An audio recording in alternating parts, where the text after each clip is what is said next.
Oh, you're an entrepreneur? Oh, you're a real estate investor? Oh, you're trying to learn from those who did it? Well, come into the lab then. Put your white coat on, gloves on, notepad, and let's build, y'all. Real estate experiment. What is happening, y'all? Today, I have the pleasure of having Kris Reid dialing from overseas. Super stoked. We were just talking about this right before we got online. What a time to be alive. Kris, welcome to the lab, my friend. Man, I'm not even just from overseas. I'm from the future. It's Friday morning here. I love that. I love that. No, so first of all, I said this before we got online. I'm super stoked because you know that our audience is very again, real estate driven. We got a lot of thought leaders, got a lot of people who want to share their message and share their voice.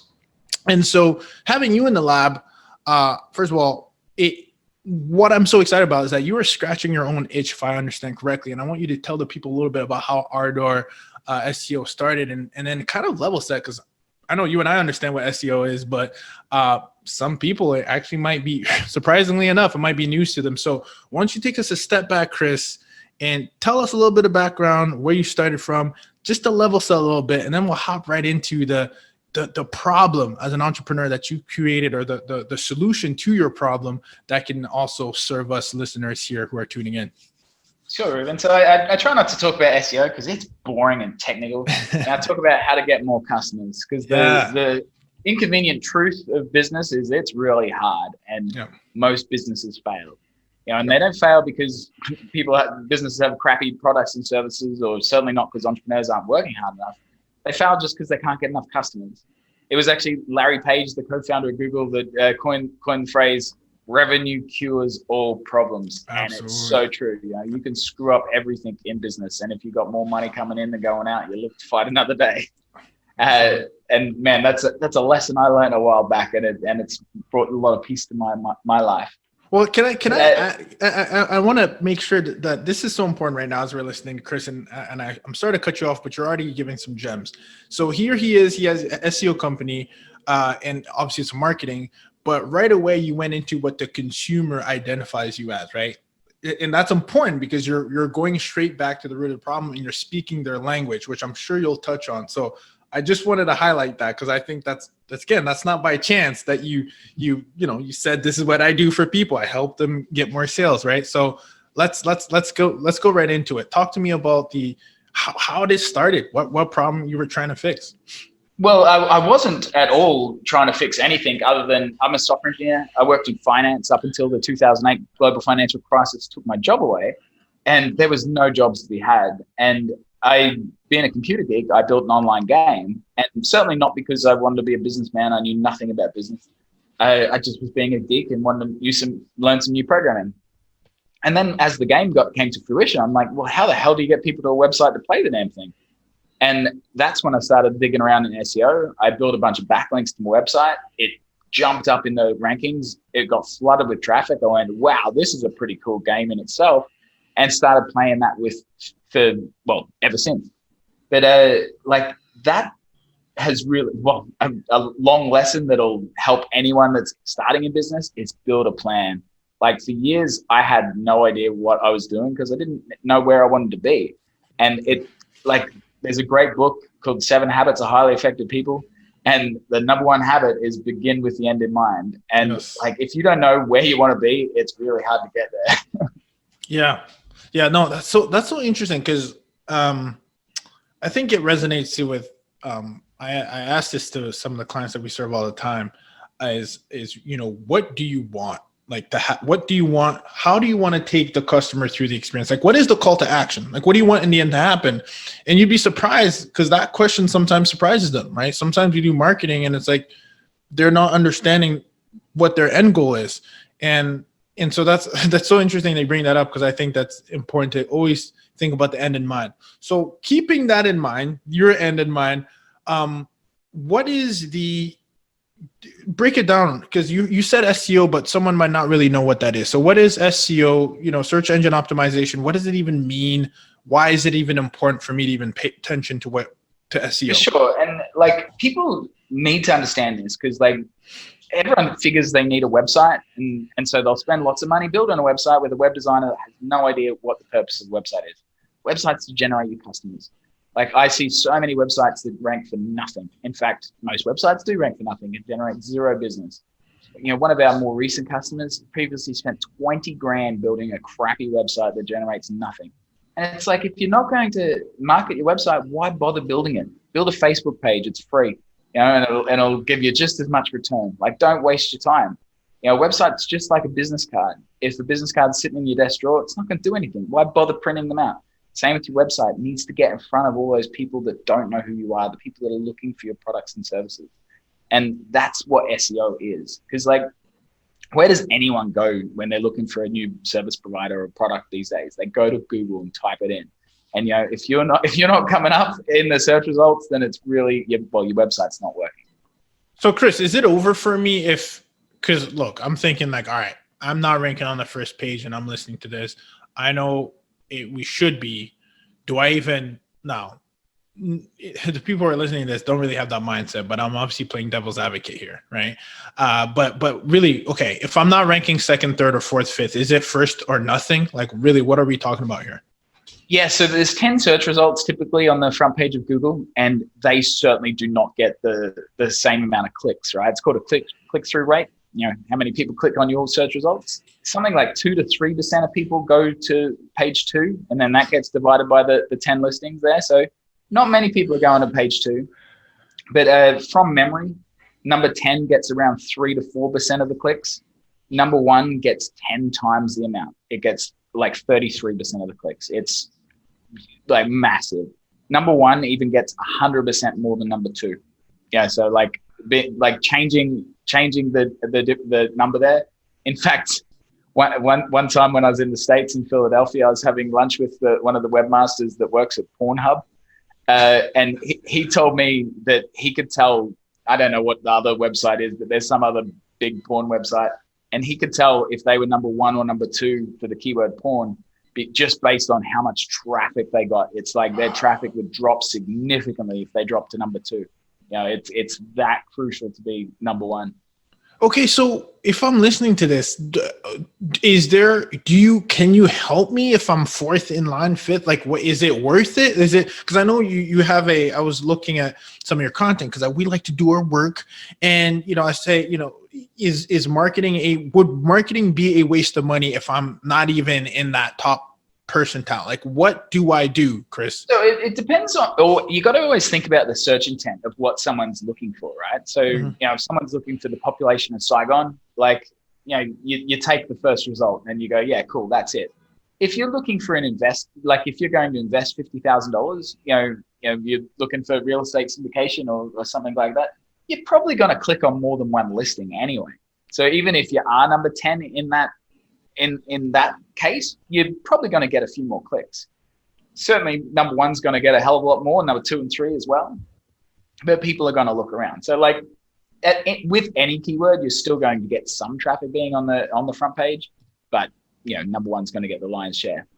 That's such a good perspective. I think when you told me that, I was almost like, oof, yeah, that relieves people. But so that gives people hope that it's not over and they should start. Is that what you would say? And if that is the case for a small business, where should they start? Because we have YouTube, we have Google, we have LinkedIn, are we just focused on websites, or does this break off into so many different niches? LinkedIn, Facebook, YouTube, they all work.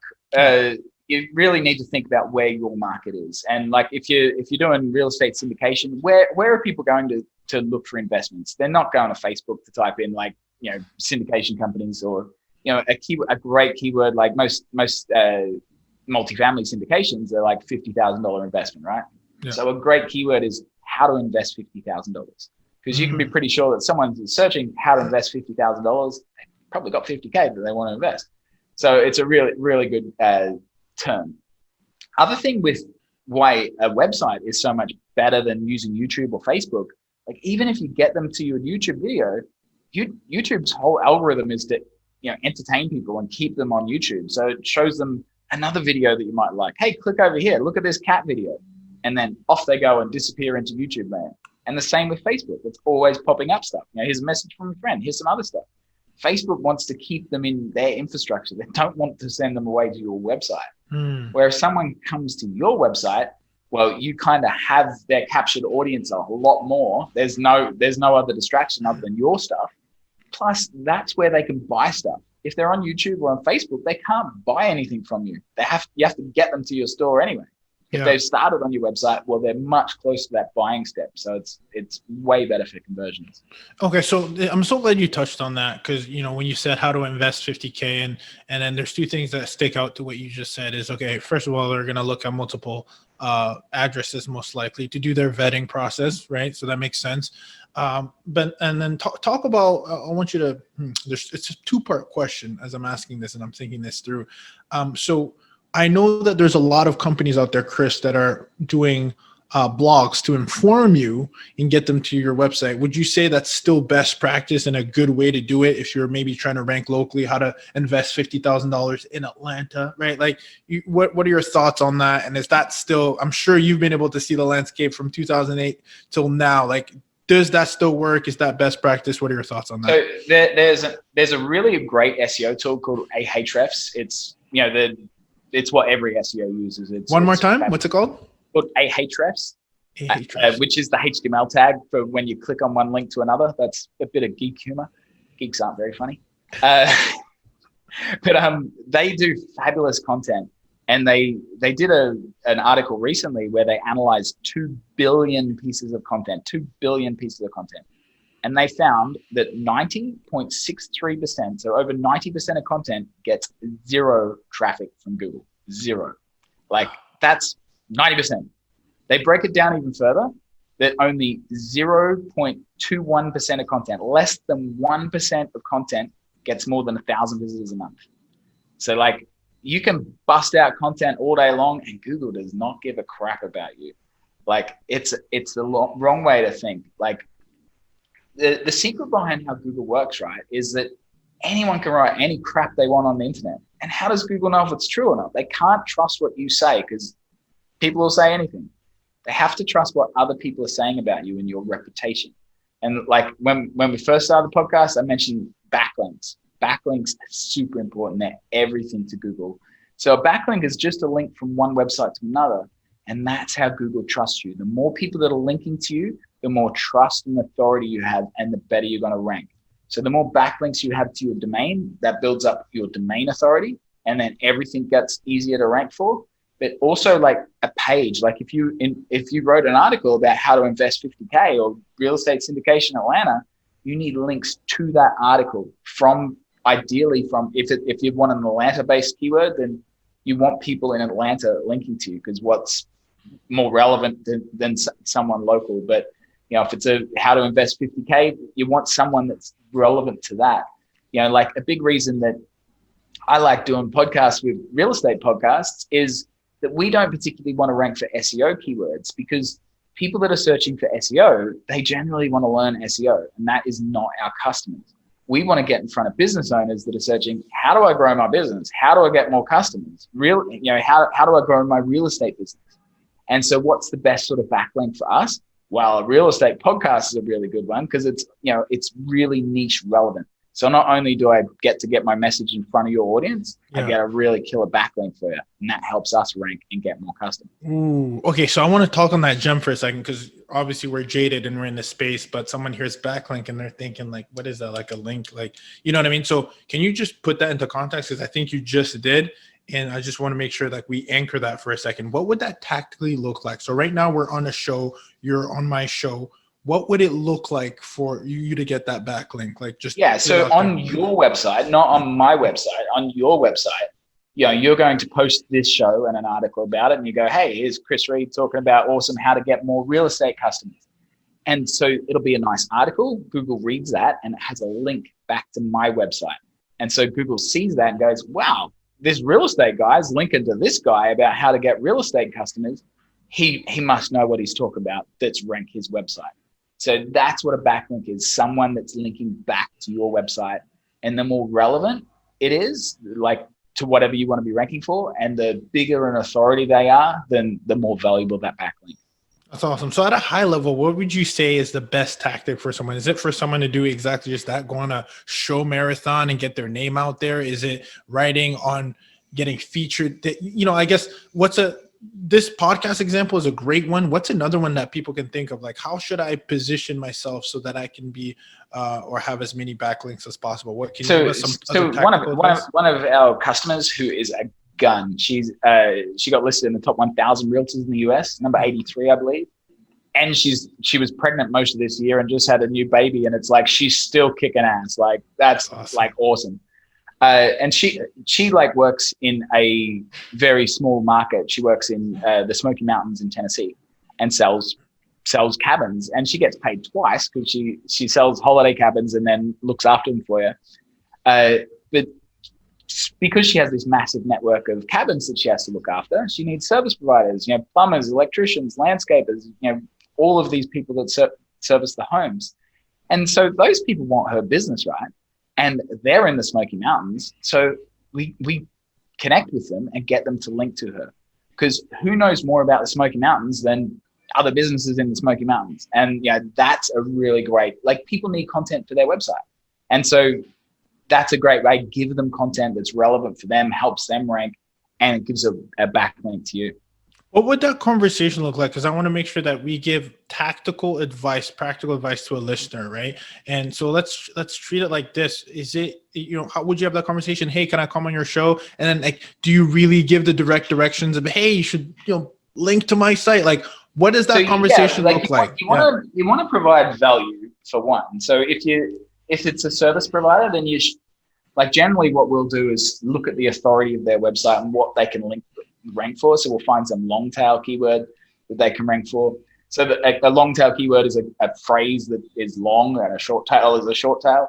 And usually the shorter the tail, the higher the search volume, the less likely it is to convert, because it's not as accurate. Where a long tail, the person's much more precise at what they're looking for, and it's less search volume, but it's easier to rank for. In other words, like how to invest in Atlanta with no money down, right? Like, yeah, exactly. Which, if that's what you do, it's going to convert a lot better, like, rather than how to invest, which is a lot short. Like, what's that person looking for? Who knows, Yeah. Okay. It's not going to convert as well. And so we'll write them content and go, hey, Mr. Plumber Man, we'll provide you with this article about, plumbing solutions for the Smoky Mountains, or whatever the keyword is. Provide them with content, link back to our customer. That's one way to do it. Getting on podcasts. I mean, I podcast quite a lot, so hopefully I don't sound like a dope. No, this is great. You want to be able to provide value, and most businesses, the entrepreneur is an expert, and so you have some interesting information, and so you find podcasts that are relevant for you, provide that information, get it back. Is it, Kris, is it enough for my name to just pop up? Like, if my name was on, if Ruben Kanya was on, who knows, like realtor.com / best realtors, does that matter? Or do I need to have my link on that website? Or does the name itself, does that help if my name appears in multiple different sites? Like that's called a co-citation link. So like, the BBC does not link to people, but if you're mentioned in the BBC, Google can pick that up and go, yeah, cool. Like, because you're famous, right? So it is a good thing. It's if you get in traditional media, they generally don't have links to you. So that works fine, but it's much harder to measure that for SEO, and it's pretty hard to get listed in the BBC, So like what you can do is get real backlinks from real websites. And with that, one of the biggest mistakes I always see is, your title tag and your description. That's the first thing that comes up in Google. So it's really important to have something that's written well. And so many people have, their brand name and then something about them. And it's like, boom, you don't. No one knows you. Well, exactly. No one knows you yet, right? If someone's searching for your brand name, they're looking for you, and you should be number one anyway. Yeah. And no one cares about you. They care about what you do. People are searching for their headache. You're the solution to that headache. And that's the biggest punch that you need to have on your website. It's called the grunt test. You need to have that, a caveman can come to your website and go, this is what you do. You fix my problem. So the big thing, because that's what they're searching for, is I've got a problem. How do I fix X, Y, Z? And that's what your website needs to scream. It's like, hey man, you got a headache? And then, show that you're an expert and that you can fix headaches, and then make it easy for someone to do business with you. Yeah. This is a great insight, Kris. I appreciate this. So one thing I'm thinking of is when I think of digital marketing, I think that there's so many facets to it and pieces to it. What do you think? Where do you think, like, if you were literally like building a funnel from the start, and hopefully if you're listening to this, you're familiar with a funnel, like a landing page, what do you think goes hand in hand with your service? Like, or I should even preface by taking a step back and saying, even if you had a great SEO or, a good SEO ranking or I guess optimization, what would literally counter that and really not even help, right? And so what I'm trying to say, to be more clear with my question is, what does someone really need in addition to SEO to be successful? Oh, for sure. Like, you can't just rank a website and hope that it's going to generate you money. And that's very much why we don't focus, like, our reporting is not around search engine rankings or traffic, because who gives a crap? Okay. Like, if you don't make more money, you're not going to stick around with us. We make our money by having long-term partnerships where, like, next year you go, hey, can I spend more money with you? In fact, one of our e-commerce customers who's been with us just over a year now, they were making about 10K a month. Last October, they did 55K this October. So it's like pretty decent growth. And usually December is their biggest month. Christmas, their October smashed the crap out of last December. So This December is going to be, phenomenal. And they're like, yeah, can we spend more money with you? And yes, you can.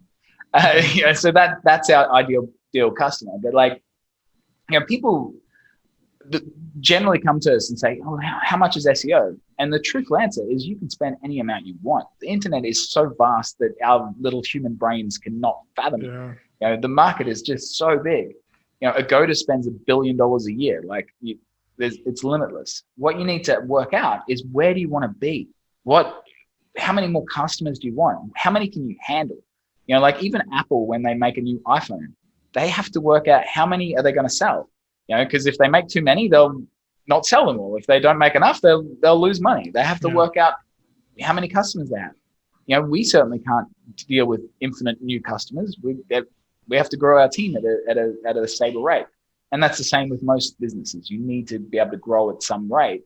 And when you get those new customers, well, now you've grown your team. You have to be able to keep up with that revenue to support that.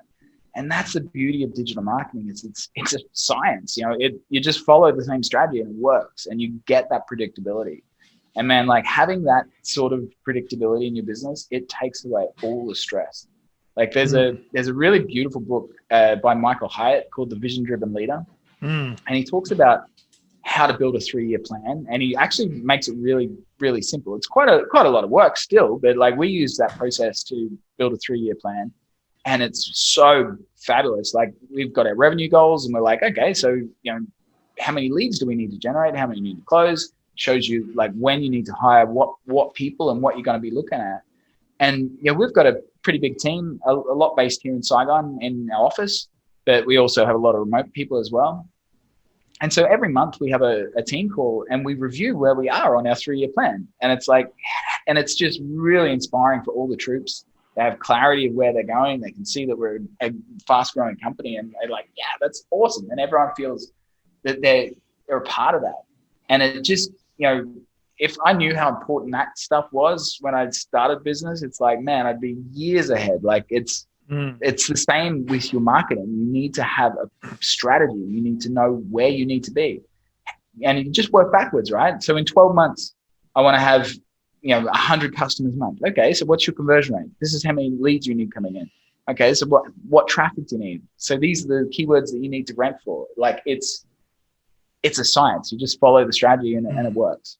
That was actually very helpful, because that helps. I think when I'm listening, then I'm okay, these are the next steps I need to take. And it's actually a segue to my next question. I was going to ask you, Okay, I heard you loud and clear. I know it's important. I know I need to refine my messaging. If you and I are sitting down, or you're consulting me, or I'm sitting here with you, what is the first thing you ask me? Are you asking me who my avatar is? Are you asking me, what my service, like, where do you start that reverse engineer process so that, you can give maybe the listeners like okay, this is actually where I should be starting. And then maybe we Yeah, can have for a sure. So conversation like, often I'll say, well, where do you want to be? What's success look like? And they go, I am more customers. And most people just don't have a clue. And so we give them a better picture of what their target market size is, like, especially if you're niching down to somewhere just like Atlanta or whatever, then we can see what's the search volume, how many people are looking at, what's the competition look like, and help them out with that. But yeah, we want to understand who's your perfect customer, so we can get into their mind to see what they're searching for. Like, that's what's really important. You need to know what these people are searching for. And like, especially if we have an e-commerce customer, we want to know what products sell the best, which ones are the most profitable. Like, if one makes you a lot more money than another, then let's focus on that one first. Because you always want to have a little bit of quick wins now to make you some fast money, and then your big wins for later. Like, a keyword like real estate investing, it's massive search volume, and you wouldn't go after that straight away because you're not going to rank for it. Yeah. It's too competitive. But so you niche down, you take some long tail keywords that are going to get you making some more money and ranking, and then go after the big ones later. Absolutely. This is great. I'm curious because you keep bringing up a service and product. Is there one that you think is easier to rank for than the other? And I'm thinking maybe local service versus like e-commerce, where there's just a plethora of different products and SKUs. Like, generally, Google My Business is usually pretty easy to rank. So localized keywords are easier, but like any niche, no matter what it is going to have, if a niche was untapped, then it doesn't exist. Like there's competition in every marketplace. One of our customers sells fancy dog coats, like $5,000 dog coats. It's competitive. You wouldn't believe that there's that many people spending $5,000 on a dog coat, but there is. Like, any niche that you can think of, like, I like the saying that there's nothing new in the world. There's someone already fighting in your market. But whatever it is, there's going to be the higher search volume keywords that are going to be more competitive, and there's always going to be some low-hanging fruit. And so that's what we look at, because remember the backlinks, the more backlinks that you have and the more domain authorities, the better you can rank. So that's where we build a strategy from and go, what's your domain authority like? What can we actually rank for? So we want to structure your website properly so you have your main category pages, even though if we're not going to be able to rank those category pages for a long time. We want to set them out straight, but then it's the internal pages, the very long tail keywords that we want to rank first. Like a good example of long tails versus short tails is like the keyword smartphone, right? What the hell is someone searching for when they type smartphone? But a long tail can be like, where to buy a secondhand iPhone on the south side of Chicago. It's like the search volume for that's going to be very small, but it's if you sell secondhand iPhones on the south side of Chicago, like, that's your customer. It's going to convert really, really easy. In fact, another example is one of our customers, a newer customer who is looking for distressed houses in LA. So we just did the keyword research around sell my house fast in every suburb in LA. And it's like the search volume is tiny. Most of them are like 10 or 20 searches a month. But the competition is nothing, absolutely zero. It's like you just write the content and you rank. So we still, there are a few guys that work for a very big realtor, a nationwide company, and they were sick of their big company not sending them enough leads. And they went, screw it, we're just going to do it ourselves. And when we put the strategy together for them, they're like, well, we just want to focus on LA. And we went, well, it's better to structure your website so once you have LA that you can take the rest of California and then move into other states. And so be extensible. And they're like, well, yeah, we already work for a big company. So if we generate extra leads for San Francisco or New York, we could already have people to sell the leads to as well. So they thought that was really cool. But like, we want to structure it so they can eventually have like sell my house California type keywords, and then even just sell my house nationwide type keywords. But we're going after the low hanging fruit, which is like sell my house fast Beverly Hills or Hawthorne or not that familiar with LA, but the really easy low hanging fruit. Yeah, I'm so glad you said that because it goes back to what you said in the beginning, Kris, of start with the end in mind. And yes, you start with the lowest hanging fruit locally, but keep in mind you want to have the ability to scale. And this reminds me of a conversation I had with another gentleman here. This is as people who name their businesses as local businesses, right? Like that's, for me in my head, I'm thinking that's already limiting, because you're from a growing perspective, you're going to limit yourself to that specific geographic location. And so that's such a good tip right there. Thanks for sharing that. Man, you're getting us some juice here. I hope you guys are listening. I'm learning a lot on the fly right now. This is great. So look, just with that, like it's, you can have what's called exact match or partial match domain names. And so like exact match domain will be like emergencyplumbing.sydney.com. And it's like, it's really easy to rank emergencyplumbing.sydney.com for emergency plumbing Sydney, or like even just emergency plumbing, if it's not exact, it's partial match. It's a bit like that. And that's very limiting as well, because you're only being able to rank for that. And it's really bad for branding too, because you need to think about the lifetime value of your customer. And say someone goes to emergencyplumbing.sydney.com, and you go and you do a really good job. And then next time they need a plumber, they're like, what's that company called again? Like, where like if you were called Starbucks Plumbing, it's like they're much more likely to remember who you are. And so then they just call you again next time. They don't have to go and search and potentially find someone else. So that's really important. Okay. So if I have a budget right now and I'm thinking, let's say I got $1,000 or $100, whatever. Where should I be spending that money? I think there's and I think you got $100, then you better go back to work and get a job and save up some. Man, like building a digital asset, it's hard. It's costs money. It's an investment. If it was easy to do, then everyone would be doing it and it wouldn't be valuable again. Yeah. Like, my wife just opened a new restaurant. It's a third one. And she's remembering how hard it is. And she's like, man, like, why the hell did I do this? It's so hard. I'm like, yeah, because it's freaking, if it was easy to do, then everyone would be doing it. Like, you've done it before, you'll do it again. Just, it takes more than a month to like start being profitable as a restaurant. Yeah. And man, like the work online, like I see how much money she's spent. And we live in Vietnam, where cost of living is a lot cheaper than the US. Yeah. And how much to open a restaurant? I'm like, holy crap. I'm so glad that I work in digital marketing. Like, a website is a whole lot cheaper and generates a whole lot more revenue. Yeah, and less overhead too, right? That's for sure. Oh man, I'm so glad you said that, because one of the things that I've been listening to my mastermind is spend on your brand, right? And it's a long-term game, and it really is. And when I say that, I'm actually even thinking out loud.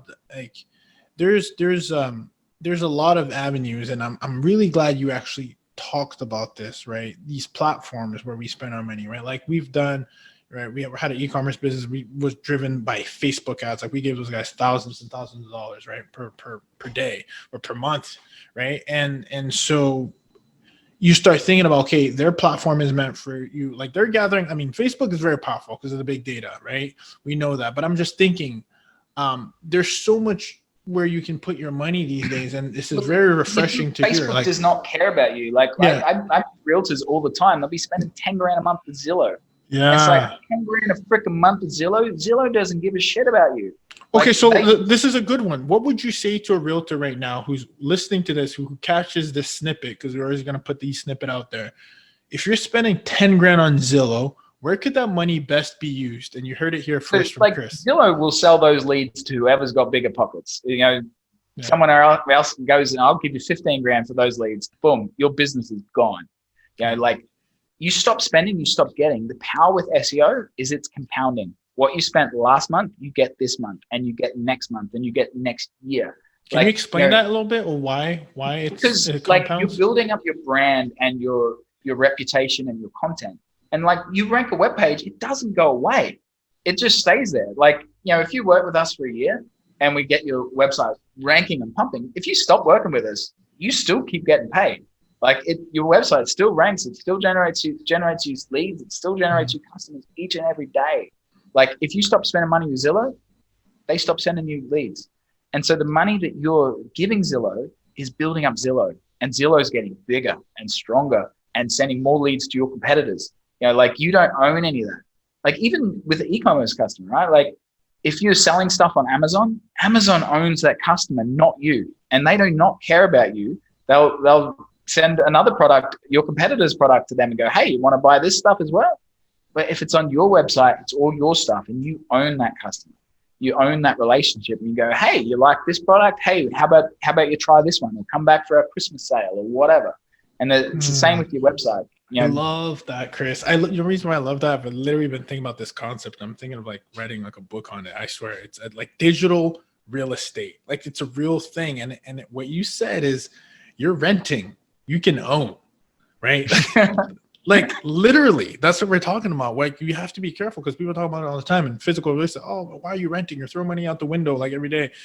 Build some equity, right? And so this is what we're talking about: digital investing. Damn, it's good. It's good, Kris. That's a really, really good analogy. I got to keep that. well, you'll get the forward. We'll talk about it for sure. So, look. Before we leave, I want to hear about some. I want to rapid fire questions. This is a special one because we typically have this, in the lab on the real estate side. But let's talk about digital real estate for a second. So, what is a tool that you think everybody should be using? I know we have there's tons of Chrome extensions out there. Is there one that you can give out to people that will be like, damn, that's a really good one to help them out? And obviously send them back to you. Yeah, I'm a big fan of Mike McCallett's books. He's a really great business author. And one book that really dramatically changed my business is Clockwork. And it's about how to build a business that doesn't revolve around you. And that's I'm not perfect at it, but I can go away for a couple of weeks and the business hums along without me. I still fuel the flames and keep it growing. But the big purpose of that book is stick to what you do. Our business does SEO, and we do.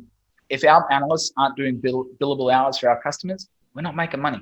That's what our people need to be focused on doing all the time. Whatever your specialty is, that's what you need to be doing. Think about a lawyer. Do you want to go to a lawyer that's half good at SEO and half good at lawyering, or you want the best damn defense lawyer to get you off whatever trumped up charge it is?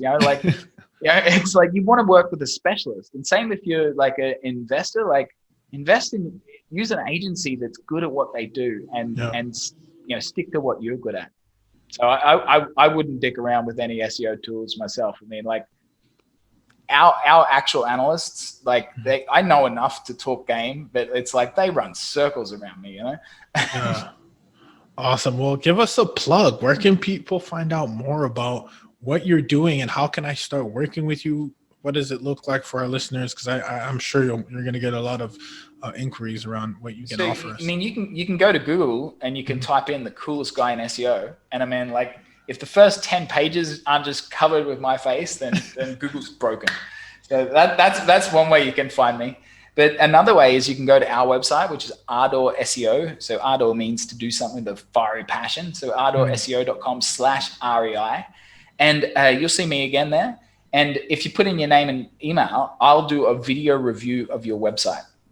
So I'll show you exactly what your potential customers are searching for in what search volume, and show you some simple things you can change yourself to get your message in front of where these people are actively looking for exactly what you do, and predictably grow your business. So that's ardorseo.com/REI. Love that. So simple. And with that, I gotta say, I've been this has been very resourceful even for myself. And let's hashtag digital real estate here. This is a real thing that I think Kris and we unlocked something very interesting here today. So Kris, cannot thank you enough for stepping into the lab and giving us the game of what's really going on, how we can actually own our digital assets as opposed to renting them. And again, you guys, that's Ardor, and we'll check it out. We'll have that in the show notes. Ardor.com, is that right? ardorseo.com/REI. ardorseo.com. Okay, fantastic. /REI. So we'll get that in the show notes. Thank you so much for dropping value. We cannot wait to have you back in the lab. On that note, we are out.